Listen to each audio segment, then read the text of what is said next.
Welcome back to this episode where we're talking about student engagement, and what a better place to start than the Harold Alphon Athletic Center. Let's go in. With me today I have Jim Delorie. He's the Assistant Dean of Student Engagement at Thomas College. Jim, how are you doing today? Doing well, Steve. How are you? Killing it. Loving life, right? Good. So what do we got going on right here? So this is the weight room this year. So as students come to campus, this will be a change they notice.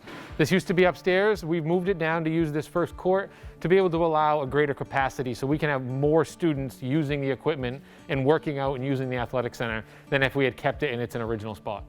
So on the website right now, it does talk about having to register to work out or register for a time slot. Is that still going to apply now that we have this bigger space for our weight room? Yeah, it's still going to apply for using the facility or the athletic center in general. You're going to go on to IM Leagues like you would have signed up for intramurals, and there's a new spot on there that will have a PDF that's coming out that'll show you where to click, and basically it'll show you all the available time slots in the facility for all of our spaces, for our fitness space, for the cardio space, for our dance studios, for the other courts that aren't used with this, and for the plyometric room downstairs. So you'll still need to register, and you'll be able to register up to 48 hours in advance of every session. And each session is going to be 50 minutes long. So at the 50, and they'll start on the hour. So at 9 a.m., 8 a.m., 10 a.m., they'll start, and at the 50-minute mark, we'll have everybody leave. And if you've signed up for back-to-back sessions, you can come back in and finish up where you were. But it gives us a little bit of time to hit some different spots with some protocols to keep everyone safe. So for hours in the facility, have they changed at all, or what will the hours be? Yeah, we're making some amendments for hours to allot ourselves a little more time for cleaning to definitely keep our students as safe as possible. So we're going to be opening at 7 a.m. And then at 1 o'clock in the afternoon, we're going to close again for a 2-hour time period where maintenance and staff will be in here with foggers and other equipment that will cover the whole facility in different cleaning supplies to make sure that the facility has a time to kind of rest, be totally clean again and safe again, to kind of restart our day again at 3, and then we'll stay open till 10, and we'll clean them again overnight. So they'll get cleaned twice a day to really maximize the ability to say, hey, yes, we want students to come in here and work out, but we know you're going to sweat and you're going to be tired, you're going to be breathing heavy, you're going to be wearing a mask while you do that. But we also want to clean and make sure that it's as safe for you as we can make it. So if it's all right with you, can we go downstairs and take a closer look? Absolutely, let's go check it out. Sweet. Nice. So Jim, if I'm down here, I registered my time to work out. Can I go from this box to this box, and then over here to this box, and then down there? Fitness center area, which will be this. You can go from equipment to equipment as long as nobody else is on it. What we're going to take for wording is we're going to say you take your safety in your own hands. So we want you to spray before you use, not rely on the person before you. That way you know it's safe when you go to use it. So yes, the flow in here will be you can use different pieces of equipment. You just may have to wait if someone's on it, because you can't jump in and say, hey, can I jump in a set with you? That's not going to be allowed. And are people going to get a spray bottle as they walk in, or are we just going to have communal? Yeah, so everyone will get a spray bottle and a wipe towel. When they come in, it will have a chemical in it. Well, it's a water-based that has to sit for a minute. So you'll spray whatever you're using. It has to sit for 60 seconds, and then you can wipe it off. And since it's water-based, you can leave it. My suggestion to people is going to be spray the spots you're going to be touching, and then load your weight. And by the time you're done that, your 60 seconds is probably up and you can start lifting. Yeah. Just make that part of your process. And you do that when you're on the squat rack, and then you go to bench press. That would be your process. Students, hello. We are so excited to have you back and have some fun. So Jim, we're obviously in the Commons right now. What ways can students expect to use this space? I think students can expect in the Commons this year to see many of their same activities like we've talked about today. They're going to be able to play pool and ping pong. We're going to have tournaments. We're going to have club and group meetings in here. The Senate meeting room will still be used. So students will have a similar experience. We will restrict some of the space limits. There'll be restrictions on how many people can be in an area, but those areas will still be able to be used. So you'll still see a table of clubs and groups promoting an event when you come out of dining, when you come out of a dinner, so where they're saying, hey, this weekend we have this going on, come sign up, or did you know? You're still going to see that. So we're still going to use this space as intended. We're just going to look at changing how many people are in the area at a time. So they should have a similar experience, or their expected experience if it's their first time on campus. Cool. I mean, I was a pretty big fan of playing ping pong when I would leave the dining center. Can I do that, leave there, and go straight down to play a game? Or yeah, you're going to be able to play ping pong. The one change will be you may have to sign out the ping pong paddle, just so we can make sure it's clean and safe, so that when you start playing, we know that you're in a safe space. But it will be available and be open. Same with the pool table. The TVs in the fireplace area, if you wanted to come down and plug in your Xbox and play with your friends and use that space, those opportunities will still be there. Awesome. Yeah. So we're on the turf fields now, and I'd say this is a pretty reasonable distance, so it's a good time for me to take my mask off. What'd you say, Jim? Yeah, we're more than 6 feet, so we're in that safe social distance outside so we can take our mask off. And that's the way campus is gonna be. If you're outside with your friends out here on the turf or anywhere on campus, you get to this distance, you can take your mask off. That's respecting each other. Absolutely. So how are we gonna use this type of facility here for student engagement? So this year for students, we're gonna try and look to use this more often. We could have a comedian out here where we put them on a stage and we have students spread out. I mean, you can see from this how big it is. It's huge when you stand on it.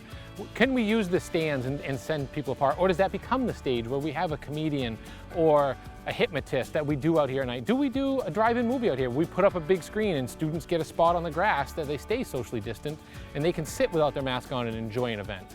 Then we have intramurals. You've played them, you used to ref them. So we'll do it the same way we used to. We'll have students out here playing and competing against each other. It may look different in that we won't have referees, but we'll have student game managers that make sure things run smoothly and make sure it's safe in between matches or games, but we won't have that additional student so we can have more students playing and stay under our capacity numbers. So Jim, do students have to wear a mask, especially when they're outside playing intramurals?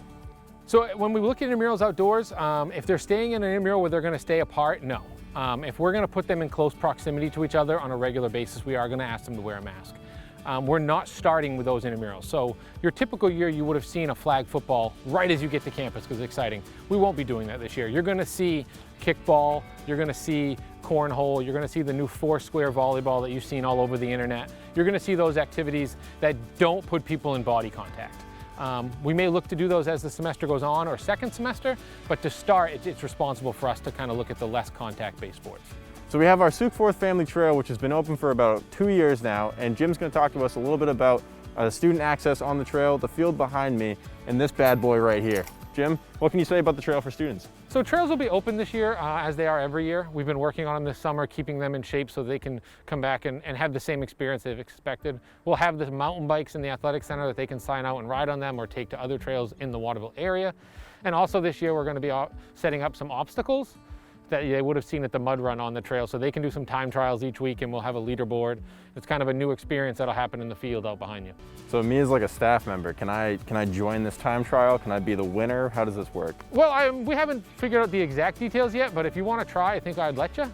We could definitely have some staff. We open most of our programs most of the time to our staff, so I wouldn't see why on an afternoon or a lunch break you couldn't come run the course at all. I think it'd be open to staff for sure. Awesome. And so I actually helped you put these up a couple of years ago, and how's this going to be working for students this year? Are we going to have a similar course as the past years, or are they going to be placed differently? They're going to be placed differently. One of the things we really wanted to do is make use of this backfield area. We're not going to have outside groups using it this year, so it's for our Thomas students this year, and that is one of our major goals. So we're going to put a 6-hole course on this field for beginners and anybody who wants to learn to play, so they don't have to know the whole campus trail to find it, and it's going to be super visible out in the open, so if you're learning disc golf, you don't have to worry about losing a disc, and you can come out and just enjoy it a little more leisurely. So Jim, we have this big open field behind me here. What are we going to do to utilize this space for students? So one of the ideas this year is a group of us on campus came together and said, hey, we have this awesome opportunity that we haven't had in the past to make use of these fields, and that's what we want to do. We want to bring events out here. We want to have seating for students out here. We want to have a pitch and putt and put a golf, one hole out here so students can learn how to chip and putt, not necessarily get out here and drive golf balls everywhere. But then be able to maybe turn some bleachers around and put a stage up and have a comedian here. Similar to the turf fields, this could meet that need for us, especially if we put some unique seating in the Adirondack chairs that you've seen on campus or out here, or other seating options are provided.